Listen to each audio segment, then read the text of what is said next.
আজি কত গল সেই হিন্দু সংগঠন আৰু মন্ত্ৰী বিধায়কসকল উজনি অসমৰ ভয়ংকৰ বানপানীৰ সময়ত আজি মিয়া মুছলমান আৰু বদৰুদ্দিন আজমলে সহায় কৰিবলগীয়া হৈছে উজনিৰ বানাকান্তৰ ৰাইজক যিসকলক কিছুদিন পূৰ্বে উজনিত নাযাবলৈ হুংকাৰ দিয়া হৈছিল যিসকলে নিৰ্বাচন আহিলে হিন্দু মুছলমানৰ মাজত কাজিয়া সৃষ্টি কৰি ভোট সংগ্ৰহ কৰে সেই মন্ত্ৰীসকল আজি কত লুকাল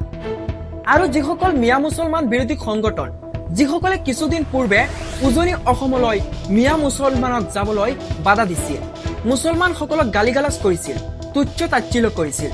আজি সেই আজমলে জাতি ধৰ্ম আৰু ৰাজনীতিৰ উৰ্ধত গৈ বানাকান্তসকলক সাহায্য আগবঢ়াইছে বানৰ দৰে দুৰ্যোগত সহায় কৰা যিকোনো ব্যক্তি আৰু সংগঠনৰ অৱদান প্ৰশংসনীয় এনে সময়তে জাতি ধৰ্ম আৰু ৰাজনীতিৰ উৰ্ধত উঠি সহায় কৰাটোৱে প্ৰকৃত ধৰ্ম খুদ মুখ্যমন্ত্ৰী মহোদয়ে কিছুদিন পূৰ্বে মন্তব্য কৰিছিল বদৰুদ্দিন আজমলক দিছপুৰৰ আজৰে পাজৰে সোমাবলৈ নিদিব কোনো আজমলক আমি দিছপুৰৰ ওচৰে পাজৰেও আমি সোমাব নিদিও এ আমাৰ সংকল্প আজি চাওক মুখ্যমন্ত্ৰী মহোদয় কোনে সাহায্য দি আছে উজনিৰ বানাকান্ত ৰাইজক আপোনাৰ হিন্দীভাষীসকল আহিছে জানো বানাকান্তৰ খবৰ ল'বলৈ আজি মৌলানা বদৰুদ্দিন আজমলে বানাকান্তসকলক 2 কোটি টকাৰ সাহায্য আগবঢ়াইছে বানে উটুৱাই লৈ যোৱা মন্দিৰ আৰু নামঘৰ বনাবলৈ 25 লাখ টকা দিছে বানাকান্ত শিক্ষাৰ্থীকো সহায় আগবঢ়াইছে বানাকান্ত মহিলাসকলকে টয়লেটৰ ব্যৱস্থা কৰিব আৰু বানাকান্তসকলক চিকিৎসাও আগবঢ়াইছে তেনে এজন মহান ব্যক্তিক আপোনালোকে দাড়ি টুপিৱালা বুলি কৈ গালিগালাজ কৰিছিলে আজি চাওক বিপদৰ প্ৰকৃত বন্ধু কোন সেই গালি খোৱা মিয়া মুছলমানসকল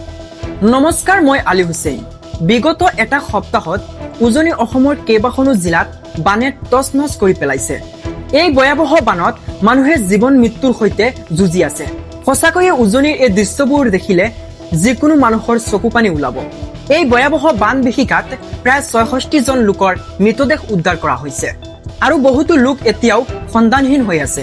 কিছুমান ঠাইত পানী অলপ কমিছে যদিও আন কিছুমান ঠাই এতিয়াও পানীৰ কবলত আছে